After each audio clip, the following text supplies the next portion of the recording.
Max Tan had always considered himself a pretty average guy. A mid-level tech consultant with an absurd obsession with cold brew coffee, he spent most of his days on autopilot, shuffling from one unremarkable task to the next.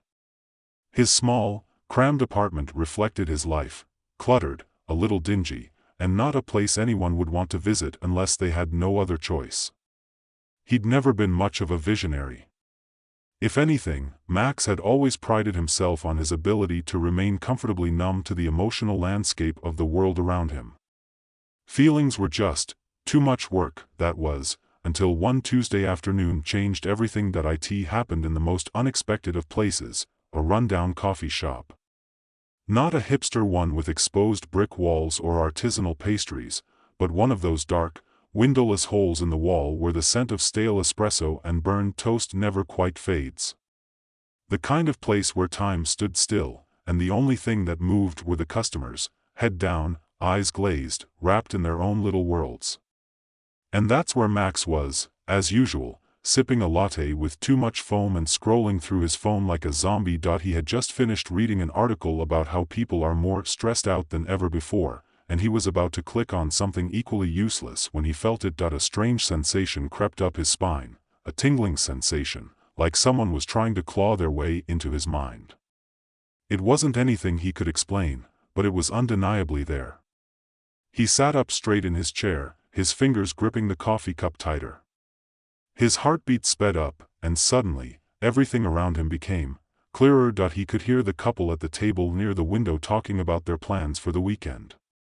Their voices sounded like they were coming from a different room, muffled yet distinct. Then, just as quickly, the words shifted, became louder, but not in a way that was physical. They didn't raise their voices. No, it was something else. It was as though the words were projected, magnified, and the feelings behind them felt raw, unfiltered. "I'm just saying," the woman's voice said, "you've been so distant lately. Are we even on the same page anymore?" Max blinked, confused. Was this just his anxiety kicking in? But as he glanced at the couple, they didn't seem upset, not really. The woman smiled a little too brightly, her hand resting on her partner's arm, as if trying to keep the calm appearance. But Max could feel it, an undercurrent of frustration, of disconnectedness. Then, the sensation changed. Suddenly, the woman's frustration turned into something else, something deeper. It wasn't just about their relationship. It was something about her, something alien. Max couldn't quite place it. His head started to throb as if his mind was trying to process data it wasn't equipped to handle, and that's when it hit him, the wall. Max was no longer just hearing the couple's conversation. He was feeling it. Feeling the very distance between them, between her and him, between everyone in the room. It wasn't just this one couple, it was every person in this coffee shop. Every person on the street outside. Every person in the world. He felt the cold barrier between all humans, a wall that kept them from truly connecting, from understanding each other's emotions. Max knew, without a doubt, that what he was experiencing wasn't just some odd side effect of his caffeine addiction. This was real. There was something in the world that prevented people from reaching each other, and somehow, he could sense it. The sensation was overwhelming, like an emotional blackout, as if everything, everyone, was locked in their own personal isolation, unable to reach out. Max rubbed his temples, feeling the pressure build up inside his skull, but no matter how hard he tried, he couldn't shake the feeling that there was something else at work here. Something bigger. He stood up abruptly, his chair scraping loudly against the tile floor, sending a few patrons glancing over at him. Max didn't care. His mind was racing. He had to figure this out. Had to break it down, but how? He spent the next few days in a daze. He barely left his apartment, feeling increasingly disconnected from the world around him. It wasn't that he didn't care about the people he encountered in daily life, it was that they felt distant, as though they were all living in parallel universes, unable to cross over into each other's emotional spaces. The more Max focused on this sensation, the more it became clear, humans weren't just struggling with empathy, they were cut off from something. Something much, much bigger. That's when he met Lydia. Lydia was unlike anyone Max had ever met. She ran a quirky little metaphysical bookstore on the corner of Oak and Fifth, tucked between a laundromat and a hair salon. It wasn't the kind of place Max would typically visit, but something about the vibe of the store called to him. On a particularly restless afternoon, Max found himself standing at the door, hesitating for a moment before walking in. The smell of incense and old paper filled the air, and soft jazz played in the background. The walls were lined with books on everything from astrology to energy healing to conspiracy theories about the moon landing. And there she was, Lydia, a woman with wild, untamed hair, dressed in mismatched layers, and an aura that felt almost otherworldly. Max wandered the aisles aimlessly until he heard her voice behind him. "You're sensing it, aren't you?" she asked softly. Max froze, feeling his heart skip a beat. He turned around to face her, trying to mask his shock. "The wall," Lydia said, as if it were the most obvious thing in the world. "You can feel it, can't you? The separation. How do you know about that?" Max asked, his voice shaking slightly. He hadn't told anyone about his strange experience. Lydia smiled knowingly, leaning casually against a shelf of crystal books. "I've been waiting for someone like you. Someone who can see the truth beneath the surface." Max blinked. "What truth?" Lydia leaned closer. "The wall isn't just in your head, Max. It's real. It's everywhere. People are emotionally cut off from each other. From everything." Max opened his mouth to speak, but the words caught in his throat. He was flooded with a feeling of both relief and unease. He wasn't crazy. Someone else knew about the wall. Lydia's eyes sparkled, as if she were about to divulge some deep, cosmic secret. "You're not the only one who's been looking for answers, Max. But you're the only one who's managed to tap into this." She gestured to the space between them. "The alien connection. You felt it, didn't you?" Max nodded slowly. "It's not just humans. There's something else out there, isn't there?" Lydia's smile faded slightly, replaced by a more serious expression. "Yes. There's a whole other level of existence, and humanity has been kept in the dark. The wall is not just a psychological barrier, it's an artificial construct. And if you keep pushing, Max, you might be able to break through. But you should be careful. Once you do, there's no going back." Max stared at her, uncertain whether to be terrified or thrilled. "What's on the other side?" Lydia didn't answer right away. Instead, she gave him a long, lingering look, as though weighing his soul. "I don't know. But if you're ready, I think you'll find out soon enough." Max's heart raced. This was bigger than anything he had ever imagined. And despite the warnings in Lydia's voice, he knew there was no turning back. That he had to break through the wall. Max walked out of the bookstore in a daze. His head buzzed, the words Lydia had spoken replaying in his mind like an echo, growing louder the more he thought about them. "The wall isn't just in your head. It's real." He wasn't sure whether to laugh or run for cover. She was crazy, or so he thought, at first. But the more he reflected on what he'd felt in the coffee shop, the more it made sense. Maybe she wasn't just another eccentric. Maybe she had some truth in all that weirdness. As Max walked down the street, the world around him felt off, like it was suddenly too sharp, too vivid. Every person he passed seemed wrapped in their own emotional bubbles, so thick that their faces, despite their proximity, seemed distant and unreachable. He could almost feel the energy around them, a wall between himself and everyone else. He stood still for a moment, blinking, trying to shake off the sensation. The wind picked up, making his hair whip around his face. The distant hum of traffic, the chatter of pedestrians, even the rustle of leaves, all of it felt strangely filtered, as if reality had been cranked down to a lower setting. He realized the truth. The wall Lydia spoke of wasn't just some metaphorical, psychological barrier. It was real. He had felt it in the coffee shop, and he was feeling it now. Max wasn't sure what to do next. He could go back home, curl up with his thoughts, and pretend this was all some hallucination. Or he could dig deeper. There was something in Lydia's eyes when she spoke about the wall that made him want to know more. He had to know more. He went back to his apartment that evening, pacing around the small, cluttered space. His eyes fell on his phone, sitting innocently on the coffee table. Part of him wanted to ignore it. But the other part, the part that knew something big was happening, picked it up and started searching. He started small, typing in phrases like emotional wall, alien influence on humans, and human emotional disconnect. The results were a strange mix of pseudoscience, conspiracy theories, and spiritual blogs, but there were a few things that stood out. There were mentions of something called the elders, beings from another world who, according to some, had been manipulating humanity's emotions for millennia. There was even a theory about why humans had this emotional barrier.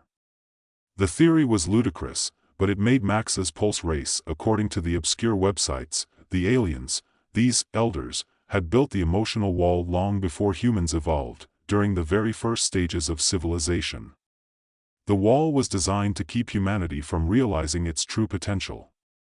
It prevented people from connecting deeply with each other, from accessing higher states of consciousness, from tapping into what the writers called the universal mind. If it were torn down, if humanity could see beyond the wall, they would have access to a powerful, cosmic empathy, one that would bridge the gap between humans and other life forms in the universe, Max scoffed. It sounded like nonsense, the kind of thing people believed when they wanted answers to questions they couldn't ask. But then again, something about it felt right.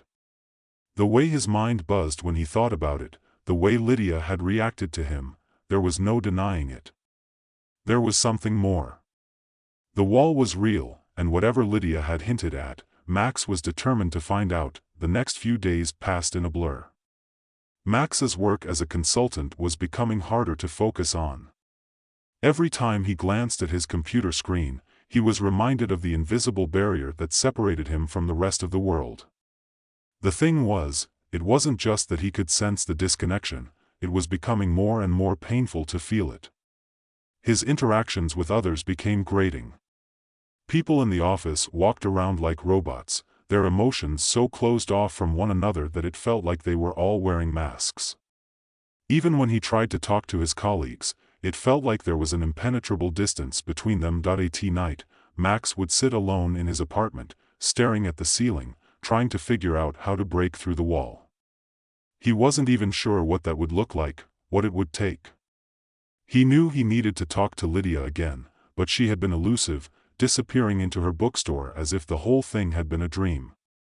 He'd tried calling her, texting her, but nothing. It seemed like she had vanished just when he needed her most. Frustrated, Max decided to take matters into his own hands. He knew about one person who might have answers, Dr. Lucas Gibbons. Max had heard of him before, an eccentric neuroscientist who dabbled in fringe theories about consciousness and the mind. Dr. Gibbons was known for his obsession with human potential, but also for his peculiar habit of disappearing from the scientific community for long stretches of time. Some said he had been working on a secret project for years, something related to human consciousness and extraterrestrial life. Max didn't waste any time. He found Dr. Gibbons' contact information and reached out, fully expecting to be ignored. But to his surprise, Dr. Gibbons responded quickly, inviting Max to meet at his office the following day. When Max walked into Dr. Gibbons' office, he was taken aback.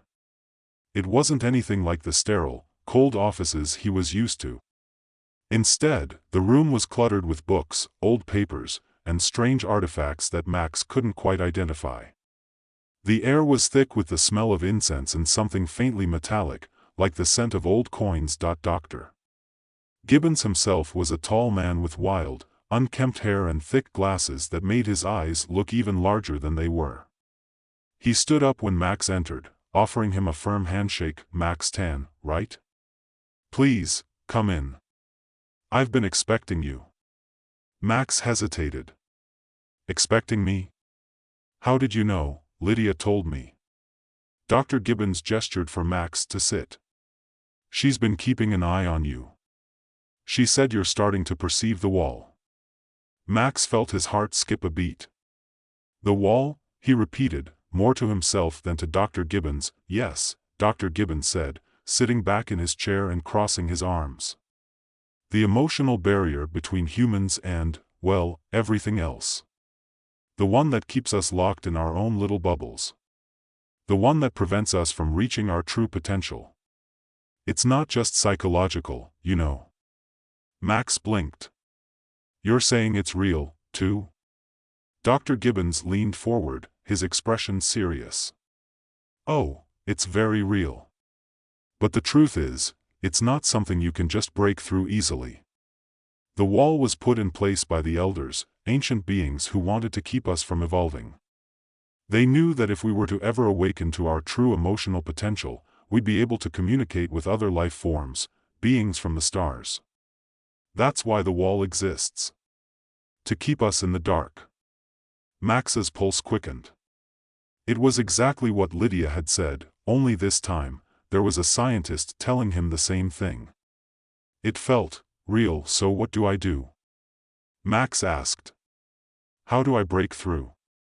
Dr. Gibbons hesitated. It's not that simple. The wall is there for a reason. You have to be careful. If you push too hard, too fast, you could destroy the very fabric of human society.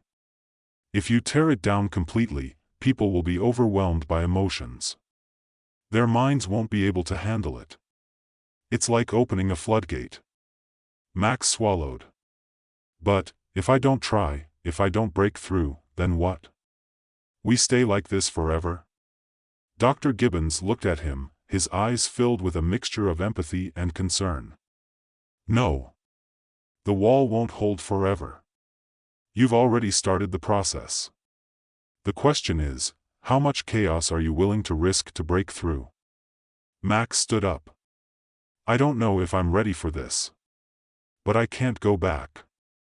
I have to know what's on the other side. Dr. Gibbons smiled faintly. Then I suggest you start with this. He handed Max a small device, an odd, metallic thing that looked like it belonged in a science fiction movie. Max stared at it. What is this? It's a neural stimulator, Dr. Gibbons explained. It will help you focus your mind. But be warned, it's dangerous. It will amplify your connection to the wall. If you're not careful, you could lose yourself. Max's hand trembled slightly as he took the device. He didn't know what to think, but one thing was clear, he was on the brink of something huge. Something that could change everything. And he wasn't sure he was ready, but he also couldn't turn back now. Taking a deep breath, Max turned to Dr. Gibbons. I'll do it. Max took the small, alien-looking device from Dr. Gibbons, his fingers almost trembling as he felt its weight. It was unlike anything he'd seen before, a mix of polished metal and rougher, almost organic-looking surfaces. The surface hummed faintly in his palm, and Max felt an odd warmth spread through his hand. It seemed alive in a way that made him both excited and apprehensive. He wasn't sure what he expected from a device like this, but he certainly wasn't expecting it to feel alive. How does it work? Max asked, eyeing it with a mix of curiosity and unease. Dr. Gibbons leaned back in his chair, his hands steepled in front of him. It works by stimulating certain neural pathways in your brain. The idea is to enhance your ability to connect with the emotional frequencies, the walls, if you will, that separate you from the rest of the world. It should give you a clearer, more intense sense of the barrier. But you should be cautious. It's a fine line between pushing through and getting lost in it. The wall is vast and complex, and if you're not careful, you could get overwhelmed. Max felt his heart skip a beat. Overwhelmed? What was the point of all this if it only risked making things worse? Still, the urge to understand, to break through the wall, was overpowering. He had already felt it once, in that coffee shop, and there was no going back. I'm ready, Max said, his voice more steady than he felt. He had no idea what he was really walking into, but something deep inside him urged him to proceed. Dr. Gibbons handed him a pair of sleek black glasses. These will help, too. You'll need to wear them while using the device. They'll sync up with your visual field and guide you as the stimulator works its magic. Max nodded slowly and slipped the glasses on. They felt strange at first, the lenses darkening slightly to give him a sense of disorientation.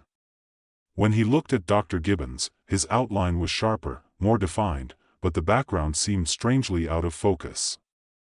Everything felt like it had been pulled slightly out of sync, like a photo that was half out of focus, just enough to make it look unnatural. Sit in that chair, Dr. Gibbons said, gesturing toward a padded chair in the corner of the room. Once you're ready, we'll begin. Max moved to the chair and sat down, feeling his palms sweat against the cool metal of the device. He closed his eyes briefly, gathering his thoughts. This was it.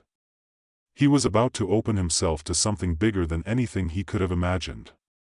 Something dangerous, something that had the potential to change everything. You'll want to relax, Dr. Gibbons said, his voice calm and reassuring. Let the device do the work. But keep your mind focused. It's easy to lose yourself in the sensation. Max nodded, not trusting himself to speak. He took a slow, deep breath, his heart pounding in his chest. The device hummed again, a soft vibration against his temples, and the glasses adjusted slightly, as though preparing him for something. A sudden, sharp pain shot through his head, like a needle piercing his skull. He gasped, gripping the arms of the chair tightly as the world around him seemed to warp. The sensation was both painful and exhilarating, like his mind was stretching out beyond the confines of his skull. He could feel the wall, the barrier, but it wasn't just an abstract concept anymore. He could feel it as if it were a physical thing, a massive, invisible wall pressing down on him from every side, suffocating him. Then the device did something else. A surge of energy shot through his brain, and he felt the wall begin to throb, as if it were alive. A rush of visions flooded his mind. The screen of his glasses flickered, showing him strange, alien landscapes, vast, surreal worlds that felt cold and distant, yet oddly familiar. As the images flooded in, Max felt his emotions begin to unravel. He felt an overwhelming sense of isolation, a loneliness so intense it seemed to physically hurt. It was as if the wall itself was a creature, alive and pulsating, feeding on human disconnect. The world on the other side seemed within his reach, but it was unreachable, locked away behind the barrier. Max gritted his teeth against the pain. It was too much. He was drowning in it. The sensations of alien worlds, of emotions beyond his understanding, flooded him with a suffocating weight. Focus, Max, Dr. Gibbons' voice came through the haze, low but clear. You need to focus. Don't let it overwhelm you. The wall is just a wall. You can see it, but you can also control it. Max's breath came in short, ragged gasps. He wanted to pull away, to stop the experiment, but something in him refused to stop. He had to see it through. He had to understand. With great effort, he forced his mind to concentrate. The pain lessened just slightly, but the emotions, the sense of being trapped, remained. Then, something else happened. The sensations shifted. The visions began to coalesce into something more recognizable, a connection. Not just to the alien worlds he had seen, but to something else. Something familiar. A feeling swirled around him, a sense of understanding, of connection. It was as though the barrier was moving. Slowly, imperceptibly, it began to open, just a crack. Through that crack, he felt the touch of another consciousness, alien, but not cold. Not threatening. It was a feeling of curiosity. An intelligence. A presence. Max's heart raced as the floodgates began to open. The wall was no longer something that trapped him. It was something that could be broken, but as quickly as the sensation had come, it vanished. The images faded, the overwhelming emotions receded, and Max was left in the chair, breathing heavily. The room around him was silent, and the glasses slid off his face, returning the world to its natural focus, Max? Dr. Gibbons' voice pierced the silence. What did you experience? Max sat there, his hands still clenched tightly around the chair. He opened his mouth to speak, but the words wouldn't come. He felt disoriented, like the experience had thrown his entire sense of self out of balance. But one thing was clear, he had touched something. He had touched the wall. And now he knew it wasn't just a mental construct. It was real.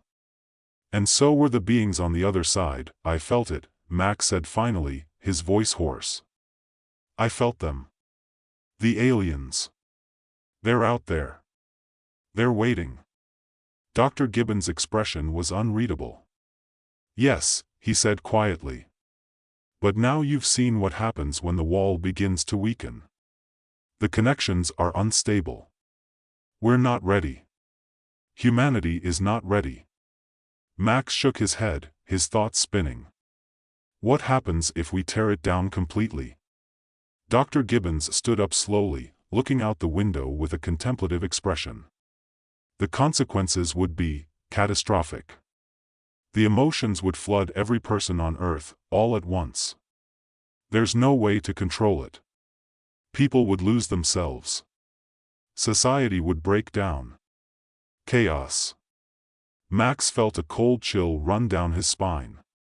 He had known it wouldn't be easy, but the weight of those words hit him like a punch to the gut. But deep down, he knew the truth. There was no turning back now. The wall was real, but so was the connection. And whatever the risks, whatever the chaos, he had to find a way to tear it down. I'm not stopping, Max said, his voice steady now, despite the fear gnawing at him. I can't. It's too important. Dr. Gibbons turned back to him, his face serious.